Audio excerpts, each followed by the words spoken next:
તો ચાલો ફ્રેન્ડ્સ, આપણે જે પર્પઝ ફંક્શનવાળું જે વાક્ય હોય એ વાક્યને કમ્પ્લીટ કઈ રીતે કરવાનું એના થોડા ઉદાહરણો જોઈ લઈએ, ચેક કરીએ ઉદાહરણોને. તો અહીં મેં જે ફંક્શન તો આપણને ખ્યાલ છે પર્પઝ એનું ચાલે છે, એટલા માટે બ્રેકેટમાં ફંક્શન કયું છે નથી લખેલું, પણ ફંક્શન વર્ડ લખેલા છે કારણ કે ઘણા બધા વર્ડ્સ હોય છે. તો પહેલું જે વાક્ય છે આપણે જોઈએ કે આઈ સ્વિચ ઓન ધ લાઇટ. બરાબર છે, ધ્યાન રાખજો. આઈ સ્વિચ ઓન ધ લાઇટ કે મેં શું કર્યું કે લાઇટને ચાલુ કરી. તો હવે આપણે પર્પઝ છે એટલા માટે શું કરવાનું છે, હેતુ. આપણે જે હેતુ શું છે તે કરવાનું. આમાં વાક્ય શું છે, મેં લાઇટ ચાલુ કરી, તો એનો હેતુ શું હોઈ શકે? તો બરાબર છે, તે આપણે પહેલાં તો વિચારવાનું. લાઇટ ચાલુ કરવાનો હેતુ કદાચ કંઈક શોધવા માંગતા હોઈએ, વાંચવા માંગતા હોઈએ, લખવા માંગતા હોઈએ, એવું કંઈક હેતુ હોઈ શકે. બરાબર છે. તો હવે અહીંયા જે વાક્ય છે આપણે સ્વિચ ઓન ધ લાઇટ, તો પછી હું લખું છું પહેલાં તો બ્રેકેટમાં શબ્દો કયો આપેલો છે, સો ધેટ છે. એટલે પહેલાં તો હું વાક્ય કમ્પ્લીટ કરવા માટે અહીંયા શું લખી દઉં છું, સો ધેટ લખું છું.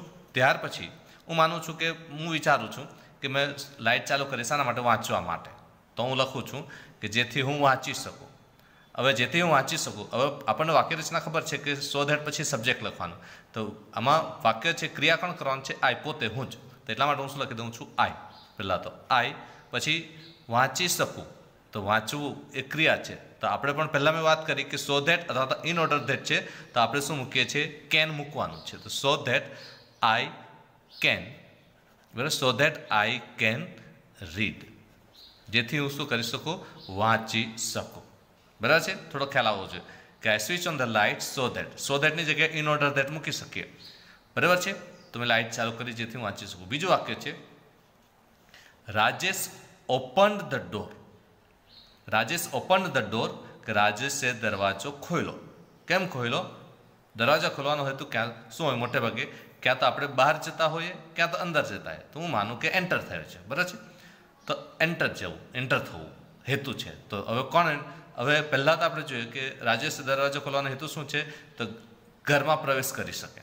બરાબર છે, તો હવે ત્યારે આપણે પણ તેના પહેલાં તો આપણે શું બ્રેકેટમાં આપેલું છે સો ધેટ, એટલે હું લખી દઉં છું પહેલાં તો સો ધેટ. હવે ત્યાર પછી શું રાજેશ છે એટલે હું શું કહી દઉં છું સબ્જેક્ટ, કારણ કે રાજેશ દરવાજો ખોલ્યો અને એ જ એન્ટર થવાનો છે, એટલે શું લખું છું, હી. હવે આમાં શું કરવું પડશે, કેન કે કુડ. આમાં કેન લખેલું કેમ, કારણ કે સ્વિચ સિમ્પલ પ્રેઝન્ટ છે. આમાં ઓપન્ડ સિમ્પલ પાસ્ટ છે, તો પાસ્ટ હોય તો આપણે શું લખવું પડશે, કુડ. તો he could, so that he could, અને પછી એન્ટર ધ હાઉસ. પ્રવેશવા માટે એન્ટર, એટલે કુડ પછી ક્રિયાપદનું મૂળ રૂપ એન્ટર લખી દીધું છે. He could enter the house. આગળનું વાક્ય છે કે નેહા સ્ટૂડ ધેર. નેહા ત્યાં ઊભી રહેલી. શાના માટે? હવે શાના માટે ઊભી રહેલી? તો કંઈક જોવા માટે ઊભી રહેલી એવું માની. બરાબર છે. હવે હેતુ આપણે વિચારવાનો, તમે બીજા કોઈ પણ હેતુ વિચારીને વાક્ય લખી શકો છો. તો નેહા સ્ટૂડ ધેર, તો બ્રેકેટમાં શબ્દો કહે છે સો ધેટ પહેલાં મૂકીએ. પહેલાં ધ્યાન રાખો, આ શબ્દો મૂકી જ દેવાનો, કૌંસમાં આપેલો છે તે.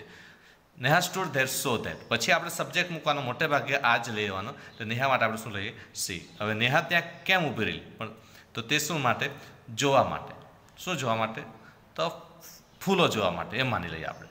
તો Neha stood there so that she. હવે સી સબ્જેક્ટ છે, પછી કેન કે કુડ. તો સ્ટૂડ શું છે, સ્ટૂડ સ્ટેન્ડનું ભૂતકાળ, એટલા માટે આપણે શું કરવું પડશે, કુડ. સી કુડ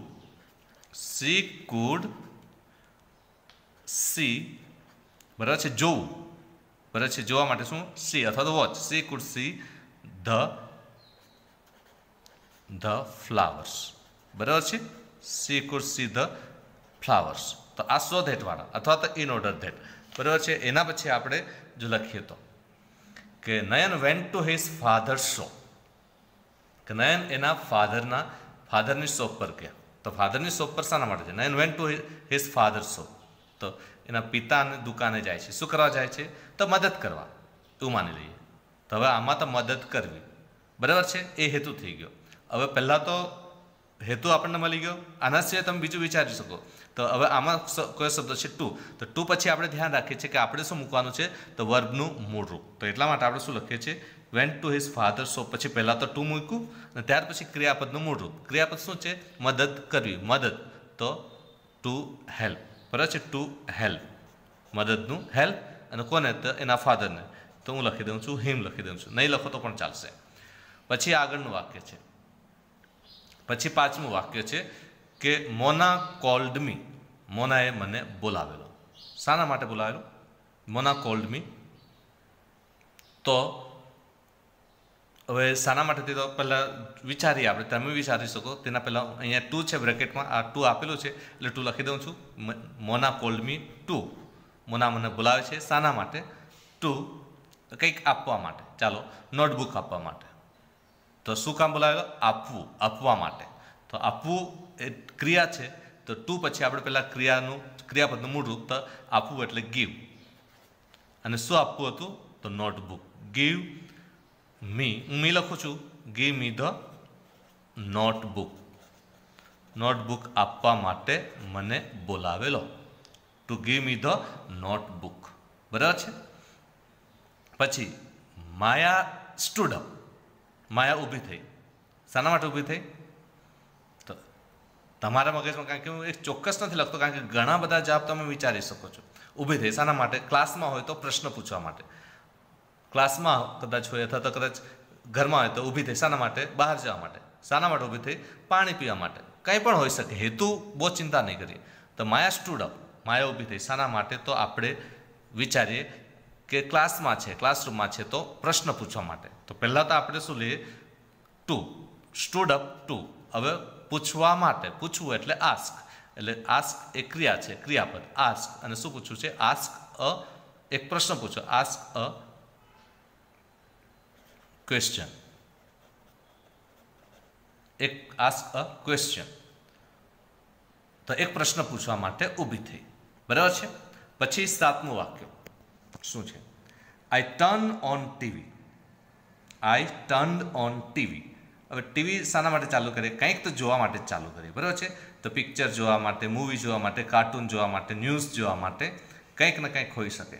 તો આપણે આઈ ટર્ન ઓન ટીવી, તો હું પણ પહેલાં અહીંયા શબ્દો કોઈ તો જોઈ લઈએ. તો વિથ અ વ્યૂ ટુ. તો પહેલાં તો લખી દેવું પડશે મારે with a view to, with a view two. હવે વિથ અ વ્યૂ ટુ છે, પછી એટલું ધ્યાન રાખીએ કે વિથ અ વ્યૂ ટુ પછી વર્બનું આઈએનજી જ મૂકીએ. હવે ટીવી ચાલુ કર્યું એટલે જોવાનું જ. જોવું એટલે વોચ. જોવુંનો અર્થ આપણે શું કરીશું? વોચ. તો with a view two watch, એટલે વોચનો આપણે શું કરીશું? વોચિંગ. વોચિંગ અ મૂવી. વોચિંગ અ મૂવી. બરાબર છે. વોચિંગ અ મૂવી. ત્યાર પછી આગળનું વાક્ય 8મું. શી કમ્સ હિયર. હવે એ અહીંયા આવે છે. શાના માટે આવે છે?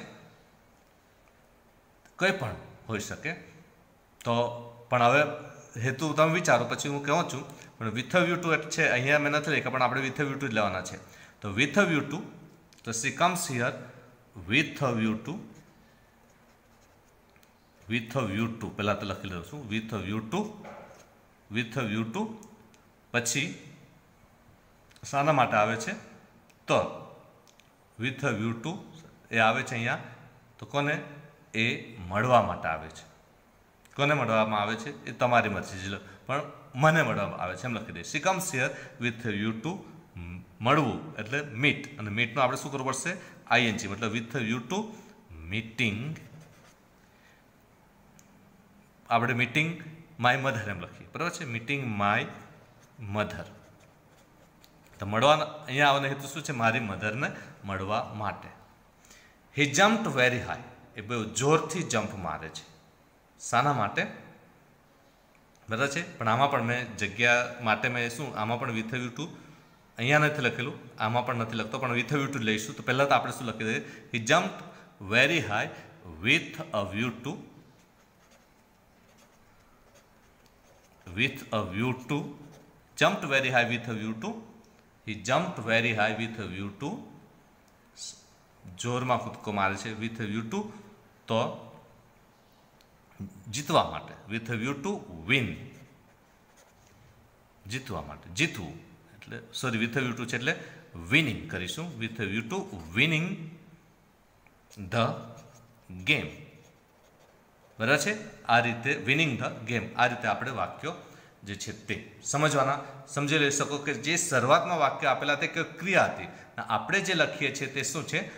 તો એ હેતુ છે, ક્રિયા કરવાનો હેતુ છે. આમાં તમે સો ધેટની જગ્યાએ ઇન ઓર્ડર ધેટ મૂકી શકો છો, વિથ અ વ્યૂ ટુની જગ્યાએ ફોર મૂકી શકો છો, અને બરાબર છે, અને ટુની જગ્યાએ ઇન ઓર્ડર ટુ મૂકી શકો છો. આ રીતે જ તમારે બધા વાક્યો ફરીથી લખવાના રહેશે.